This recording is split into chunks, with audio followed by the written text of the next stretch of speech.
Bonjour chers créateurs de patrimoine, Olivier en direct sur Olivier Patrimoine et aujourd'hui je te parle de comment louer meublé car je viens de faire une facture en direction d'une colocation. Donc aujourd'hui la situation est simple, j'ai un petit problème dont je te parle dans ce petit hasard de la location meublée et je viens de faire une facture donc dans une grande enseigne. Comme tu le vois française pour rectifier un petit désagrément que j'ai dans une chambre. Donc si tu veux faire de la colocation ou de la location meublée et que tu t'intéresses au budget et à comment faire ta facture, je te rappelle que quand tu passes à la caisse, il faut aller sur une borne service dans un certain nombre de magasins pour pouvoir garder ta facture et le passer en comptabilité si tu veux faire de la location meublée. À titre personnel, je fais de la location meublée depuis maintenant, donc ça c'est mon petit chariot. Et c'est parti. Donc à titre personnel, je fais de la location meublée maintenant depuis, on va dire, bien 4 ans. Donc je fais pas par contre de la location saisonnière, c'est vraiment un choix personnel parce que voilà, pour ma vie personnelle et pour un certain nombre de choses, je suis amené à bouger énormément pour mes activités pro et pour mes activités clientèle. Par contre je fais de la location meublée et notamment à la chambre, donc dans des grandes villes. Et là aujourd'hui on va parler de Marseille. Alors, le sujet du jour, c'est désagrément de la location meublée. Alors, la loi sur la location meublée a légèrement changé au cours des dernières années. Aujourd'hui, il faut clairement envoyer de la prestation sur votre, que ce soit voilà, de la colocation, de la location meublée saisonnière ou alors de la location meublée de courte durée. Et pour ça, ça veut dire qu'il faut investir dans votre mobilier. Donc faire une liste de mobilier super détaillée et avoir du mobilier. Donc ça veut dire minimum bien sûr lit, matelas, literie dans toutes les chambres. Petit peu d'accessoires dans la cuisine, de quoi faire un petit peu de maintenance, donc nettoyage, aspirateur dans la partie, voilà, dans les parties communes, en plus d'un petit placard à balai. Et concrètement, voilà, moi j'ai eu un désagrément aujourd'hui qui est assez simple finalement. On va rentrer tout ça dans la voiture, qui est assez simple et qui est dû à la literie.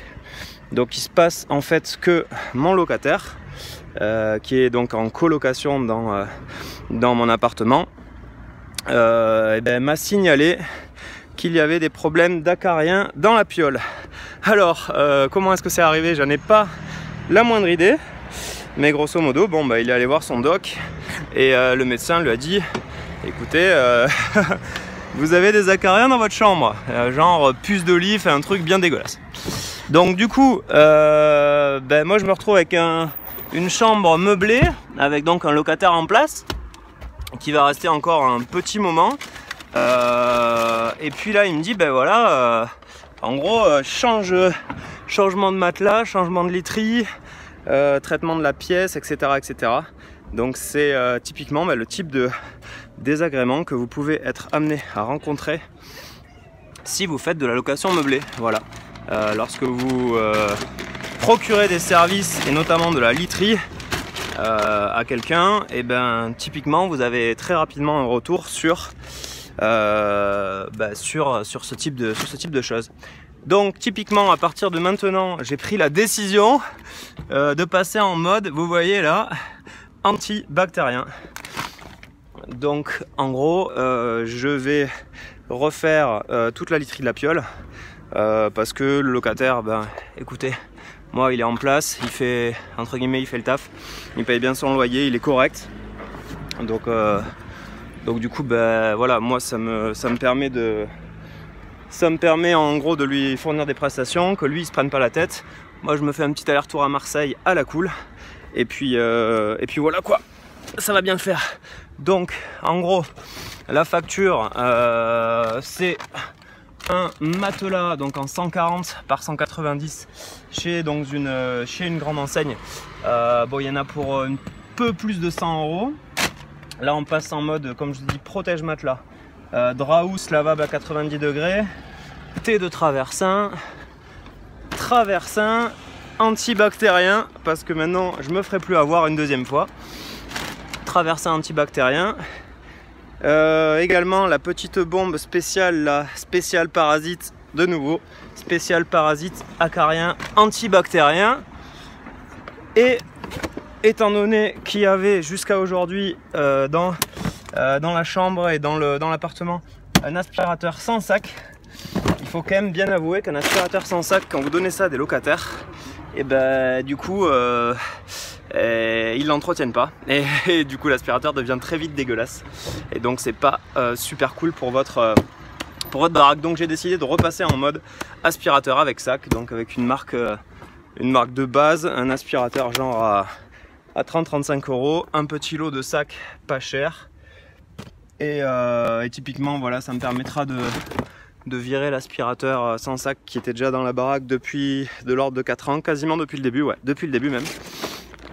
Et du coup de renouveler un petit peu, et puis ça va toujours leur faire plaisir d'avoir le nouvel aspirateur sans sac, on va dire un petit peu plus sympa que l'aspi qu'ils utilisent actuellement. Et en plus c'est un aspirateur voilà, je disais en fait que je m'en mêle là.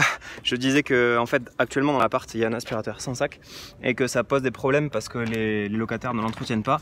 Donc en repassant en mode aspirateur avec sac, je pense vraiment que ça va simplifier la vie des locataires. C'est-à-dire que concrètement, il y a sur un aspirateur avec sac, vous videz le sac et basta quoi. Il n'y a pas d'entretien, faut pas nettoyer les filtres, etc., etc.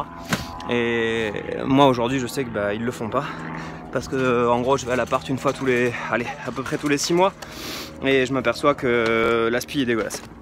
Donc du coup on passe sur un mode aspirateur avec sac où vous pouvez lancer les sacs à la poubelle à chaque fois et ça va très bien. Je pense que ça ira beaucoup mieux.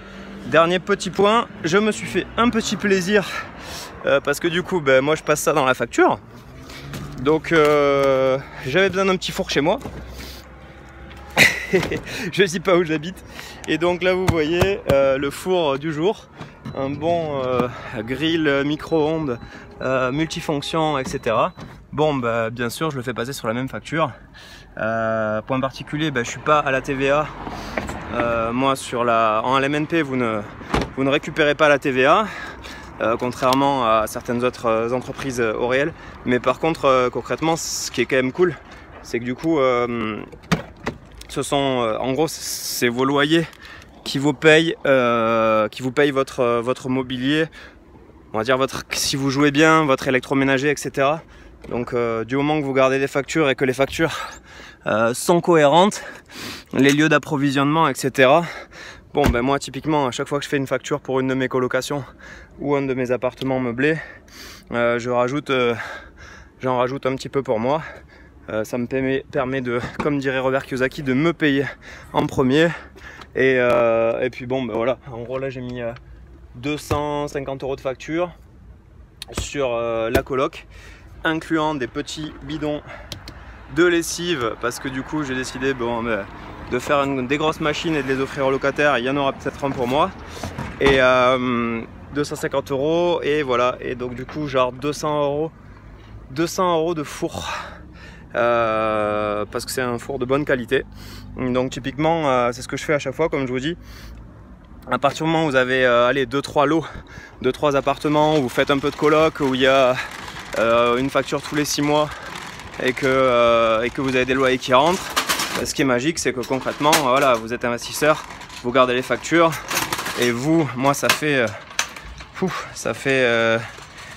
depuis le début, quasiment 4 ans que j'ai pas payé une facture avec mes propres deniers. Je les paye avec la marge qui est générée par mes revenus locatifs.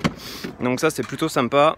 On va quand même étudier le bilan de la facture du jour ensemble pour être sûr que la caissière n'ait pas fait d'erreur. Ah oui, j'ai pris des petits sushis aussi pour la route. Voilà, donc c'est merci au revenu locatif de me payer mes petits sushis. Donc du coup, en gros, voilà ce qu'il faut pour équiper une chambre en termes de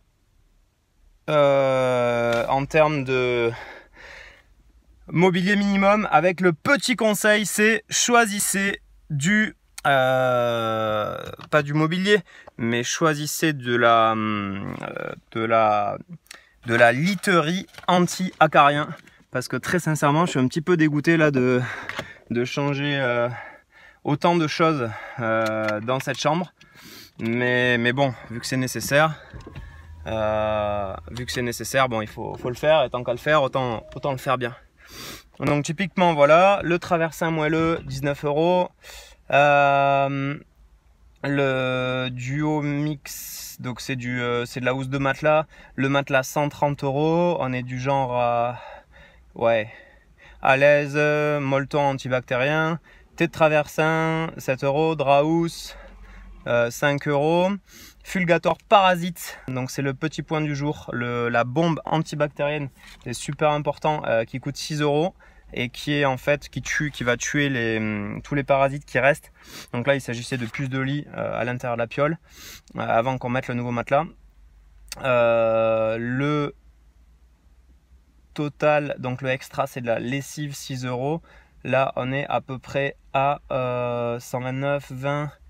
Allez, là, on est à 300. On est de l'ordre de 300 €. Une couette à 50 €, une couette chaude, donc antibactérienne. Des sacs d'aspirateur et un aspirateur à 30 €. Voilà, total de la facture du jour, 490 €, dont en gros 200 € pour moi et 300 € investis dans donc la colocation pour motiver mon locataire existant à rester, et de toute façon pour conserver des prestations correctes au niveau, hop là, un petit 360, des prestations correctes au niveau de l'appartement.